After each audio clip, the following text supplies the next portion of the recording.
First love, my best friend.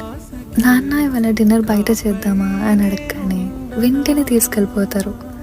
నాన్న school fee pay చేయాలి last day అని అంటే ఎక్కడి నుంచి తెచ్చేవాళ్ళో తెలియదు, కానీ విత్ డేస్ పే చేసేస్తారు. నాన్నకి ఎన్ని టెన్షన్స్ ఉన్నా, ఫ్రస్ట్రేషన్ ఉన్నా, తన లోపల ఉన్న బాధ ఎప్పుడు చెప్పుకోరు. నాన్న కదా చాలా స్ట్రాంగ్ ఉంటారు. కానీ ఒక్క మాట నాన్న, నేనున్నా, నేను చూసుకుంటాను.